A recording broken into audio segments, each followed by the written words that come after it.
But lockable and non-lockable energies. The first one's lockable. We talked about electricity, compressed gases as a source, chemicals, fuels, steam, often left off, water. Even if it's not powering the machine, but if it's just coming in to cool it, like an air conditioning unit, all energy coming into and out of it's lockable, needs to be locked out. And watch out for the pressure washers these days. For retaining of the energy? Just for, I see pressure cutters now too with water. Oh, yeah. And the potential for cutting and amputation is just horrendous. Yep. It's almost a, It's high pressure water is the same as a blade. yes. So dangers associated with electricity. That's pretty smart right Yeah, right here, this is a good best practice you guys probably aren't aware of out in the industry. Medium voltage, 120 or 110 to 220, commonly referred to medium voltage. Shock, cardiac defibrillation, sparking from not containing that energy. High voltage, 440 plus, leads to burning of internal organs. Both lead to death if not controlled. How to verify? Use digital multimeters. OSHA's favorite. Everybody knows what that is? No touch meter. It'll tell you if voltage is present without touching anything. That's a good first step. Then if you're certified, that's a good second step. And always, if you're certified to do a lockout, you should be certified to hit the start button. That's a good qualifying step to see if you got the lockout done right. And you have to check each individual component in an electrical situation. So every conductor inside that piece. Before And you touching it. Yeah, You can't do that with a field tester. You have to do it with an on-the-terminal test. right. Yeah, that first one was not able to. Well, yeah, its limitations, the bottom end is 50 volt, is it? It depends. Yeah. My flukes are 90, 170, Yeah. and the standard kicks in at 50. So, It could be voltage and it's not reading it. exactly. So you're just knowing the limitations of these devices and using them properly. This is really good for telling you before you know, just to verify that switch worked. Yeah. Verify you shut it off, you hit the restart button, and maybe there was something else there, but you just, before touching it or doing anything else, those are really cheap insurance, but it's not the be-all and end-all. It's the first step. I tell people that it's used to verify that there's energy there. It is not used to say that there is no energy there. Could be a false negative. How much current or amps, if passing through the body, it takes more than 40 volts to deliver a lethal shock or to get through the skin. How many amperage? 0.1 amps, and it's actually some of the most lethal because of why? It's actually the cardiac rhythm that for your heart, biometrics within your body work on the lower amperage, and that is what they use in cardiac defibrillators, that amperage to reset your heart rhythm. So you might get shocked by that. Ooh, that was a close call.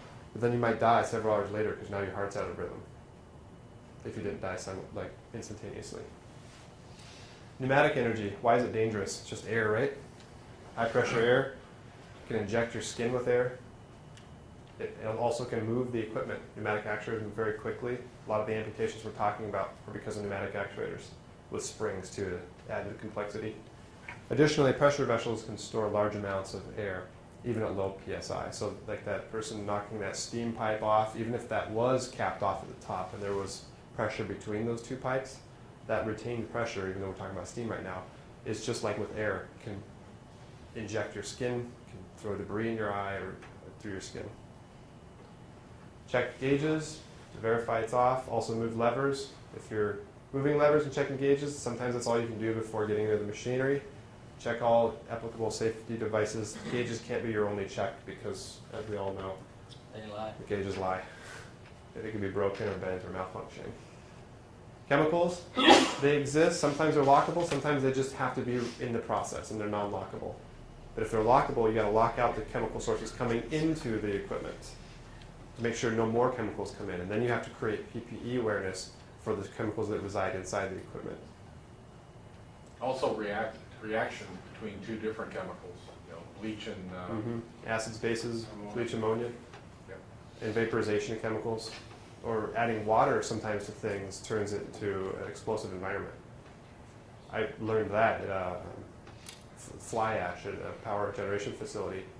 They talked about water dropping into fly ash, and it had 1500 degree internal temperature. When that water hit it, instant flash, and it's basically explosive, throwing hot ash and molten coal around.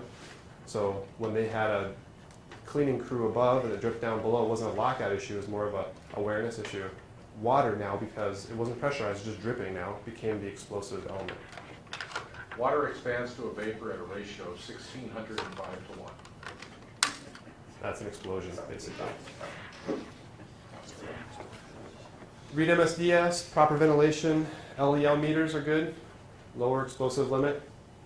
Lockout, Calibrated too. calibrated and certified. Lockout or remove all sources. That's how you vaporize or neutralize. Steam causes burns, as we know. It's a nasty burn, but also if you walk through that steam cloud, in addition to getting burnt, what else could happen? Can cut very easily because there's a lot of inertial momentum in steam because it has more mass than just air. So you walk through that, you could fall out in 2 or 3 pieces. And that happens. People get cut all the time from steam. Yep. Safely working around it, lock it out using double block and bleed. Do we know what that is? Is everybody familiar, or do you want me to demonstrate real quick?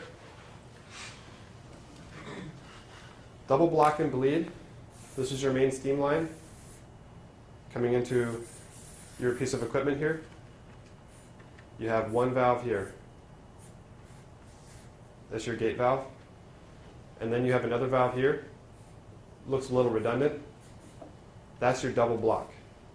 And then, if this steam valve leaks and this steam valve has a slight leak, you have an open bleeder here. It probably goes down to a drain. You open this. Open, lock out, lock out. There's your block, and any residual go out that way. Why is that so important with steam? And why don't we use that for water and air and everything else? Temperature's higher, pressure. And what does steam do to valves? Notoriously. Yeah, it's corrosive. Yeah, because it's the same thing. It can cut you when you walk through a steam cloud as it's flowing through the pipes and the seals. It's corroding these things at a higher rate. Steam valves notoriously leak. And so if you have that first one locked off and it's leaking, you could repressurize your system before you even got in there and not know it. When you open the boiler hatch to get in, you could just be faced with a cloud of steam in the face. So that's why double block and bleed is very important on steam. Highly recommended. Not required, but it's recommended for lockout-tagout. And it is pretty much an industry practice. It's industry practice, right? They tend to do that. And So if that you would don't get do it, used. and you had a leaky valve and somebody got hurt, then they would say you have a fine because you're not using industry best practice, general industry standard that they'd be cited Yeah. for. It's not a specific requirement to double block and bleed, it's industry best practice. And for your lockout procedures, steam is the one where we will do that for every time. If it's possible. Sometimes they don't have double block and bleed, we'll just recommend re-engineering. Make sure heat is dissipated, and lastly, wear proper PPE to protect yourself. I know 4 steam fatalities in Milwaukee, actually 7 in the last 30 years in Milwaukee. That's probably one of the worst ways to die, if you're still alive from the actual incident, and then die later. So water, I've been told numerous times, why is water on my lockout procedure? Take that back off. We don't want to have to lock out water on this every time. Why is water a hazard? Just like with that fly ash, water is now a hazard, right? Didn't have to inject the skin. Just that water dripping down from the process they were doing down to below caused an explosion. Uncontained water can cause short circuits in electrical nearby work. It can flood the premises. It can flood lower areas, confined spaces. Basically, it's an energy source. And you don't have to argue how it's a hazard. It's just a hazard. And so many people who thought that have moved on to knowing it's a hazard now. And also, I've seen entire processes driven, instead of hydraulic fluid, they use water. So when there's leaks, it's not a toxic environment, it's just water. And so this water now is used the same way hydraulic fluid is, it's just they have leakier seals now because nothing's lubricated. So why is water hazardous? This was a case study. Bottom line is they opened up a valve, or they closed a valve, they didn't lock it out. It ended up getting opened up, and the resulted water leaking caused rooting 4 rooms in a small hotel, $55,000 in damage. There's other stories of this causing millions of dollars in damage and shutting down hotels, high-rise hotels. So one simple lock of a valve causes protection for your hotel premises, in addition to the safety aspect. A few things wrong with here, I'll let you guys discuss that. So lock out water at all the valves, drain off any remaining water pressure applicable, and verify visually or with a pressure gauge that it's depressurized. Sometimes you have to move the equipment or verify in other ways. And I guess just for practice, aluminum laddered water, no shoes, wet up to his waist using a corded drill in a pool. Being the safety sign. Yeah, I think he has safety glasses on though. He's good. Just noticed that. And gloves. And not both Yeah. treated. Actually, it looks like a bar in Mexico with all the bottles on the side there, so it's probably a. I think a lot of these swimming pictures pool are from not out in the US. Yeah, that's, All right, any other lockable energy sources we didn't discuss? How about product? Do you have beans in a line coming through a machine? Is that energy source? Product valves, yep. It's not just about injecting the skin or causing direct movement of the machine, it's just causing a mess that can cause an accident, causing a flood to a low-lying area, causing electrical short circuits. So if it's coming into the machine, it doesn't matter what it is, it needs to be isolated, blocked, dissipated, handled. Non-lockable, real quick. These are the most common non-lockables. Kinetic, anything moving we've discussed. Potential energy from gravity. So this is the kinetic energy potential here, big flywheel. Potential energy from springs. Here's an example of potential energy from gravity. Thermal energy, hydraulic energy, another one with hydraulics. And lastly, chemical energy that's non-lockable. So if it's just residual inside the machine. Moving parts, flywheels, drive shaft, fan blade. Elevated loads, obviously not in the US. A few things wrong here. He's welding on a gas tank, no ventilation, and it's a raised load not properly blocked. So, It's got 2 I-4s. oh yeah, you're right. it's a 4x4. Yeah, you're right. And he moved his welder out here so if it falls, it doesn't crush the welder. That's important. You know, we don't want to have to buy a welder when you crash to death. Yeah. More practical, what we see every day, raised load in the form of crane. Most of us have overhead cranes or hoists in the facilities. Anytime you have the crane, you have electrical or pneumatic, if it's pneumatic operated, and you're going to have raised load potential. So it needs a procedure for that. Potential energy, gravity, blocks. I talked about analysis of a 4x4 wood. Maximum PSI calculated at 10,000 PSI, or 10,000 pounds, 5 ton. We don't recommend using them for anything. I wouldn't trust it for even a few hundred pounds. So just use a specially designed block of a consistent material, and much less likely to have an accident due to that. How many people here have presses in their facilities? So, do you have blocks that are right on the press and designed right in? Most people I'm seeing now have the blocks that are either adjacent to it and actually have a plug that disengages it when you pull that. A pin counts as a block too, any blocking mechanism. So it doesn't have to be a physical block, a pin will count, as long as it's engineered to support that weight. Because I've done numerous inspections over the years and supervised them where they just don't even know what they're supposed to use based on tonnage. They just have no clue. It shouldn't be left up to the authorized employees that calculate that. That should be done by an outside firm or management under control with people who are qualified to do that. It's a complicated process, and usually you want to over-engineer it. You don't want to engineer it right to specs. So this is a common one we want to dig into a little bit. Overhead door, we got 2 of them in the back here. You need procedures for them? What if it's not electrical? Take off the motor. What if it's just the spring? Do you need a procedure still? Gravity and spring. And I'd like to mention, when you have the door all the way down, your gravity's gone, right? So what do you have? Full spring energy. If that door weighs 400 pounds and you have 2 springs, how many pound torsion strength is in each spring?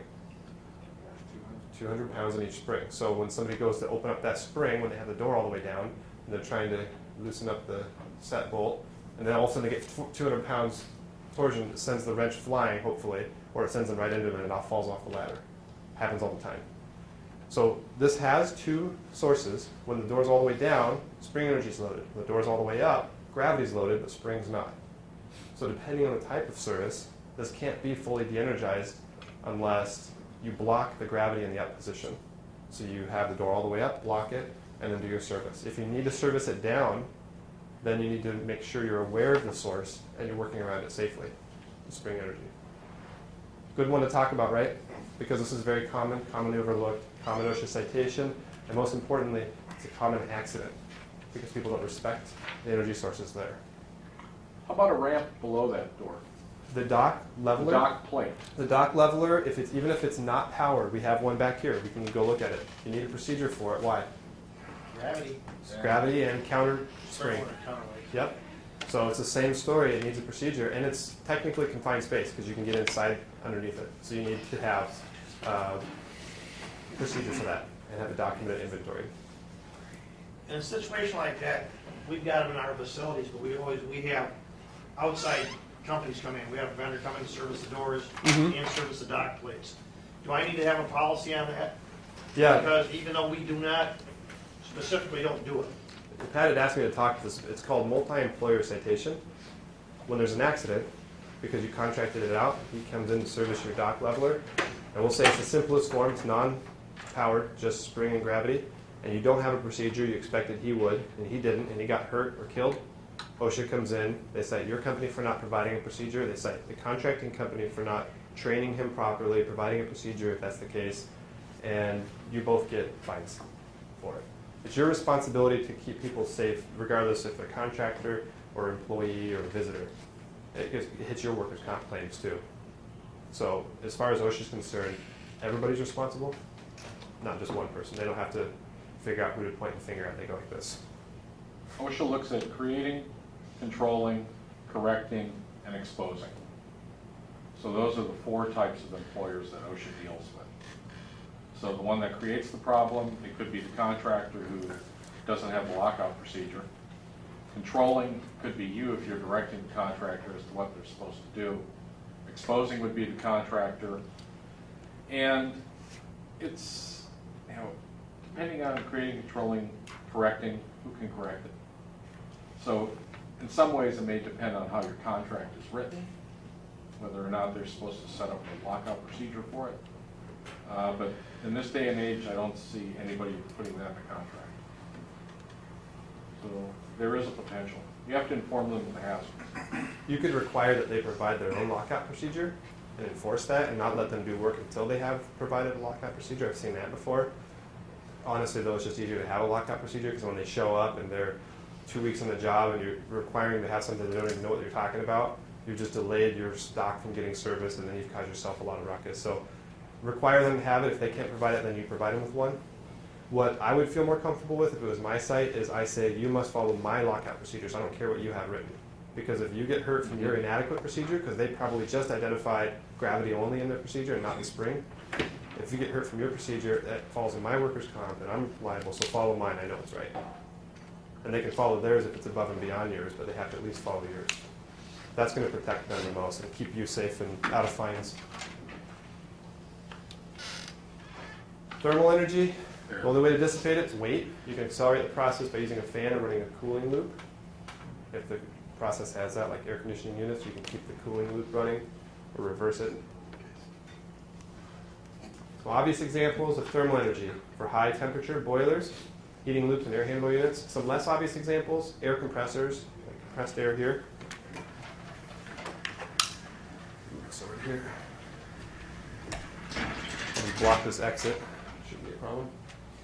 Temporarily. And what we're looking at here is air compressors. So real obvious example, as soon as I put this on a workplace, if I don't have a procedure for it, I could be in violation. It seems ridiculous because this procedure is probably going to cost more than this air compressor, but you have to have them by law.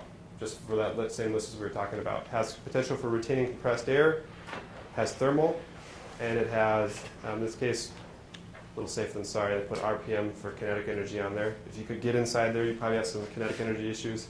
And then lastly is the electrical, which is identified here as electrical plug.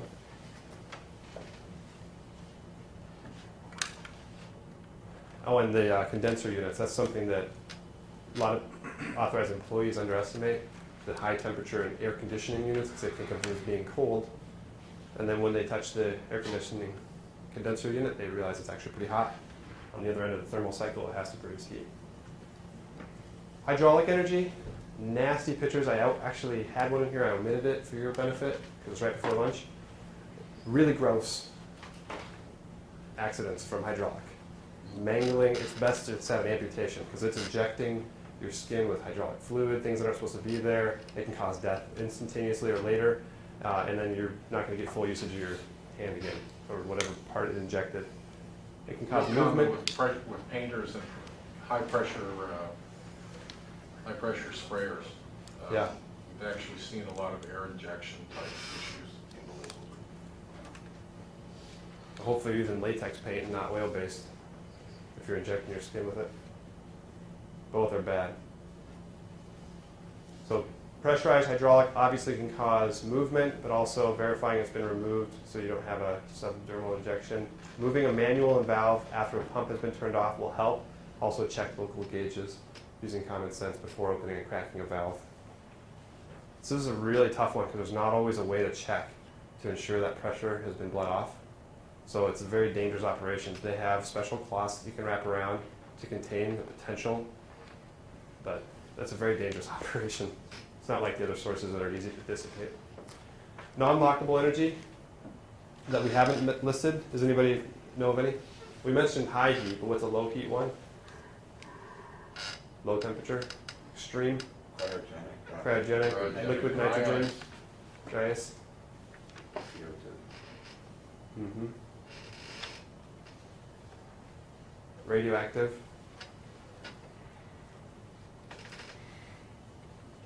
So, yeah, any rapid release of gas is going to cause extreme low temperature.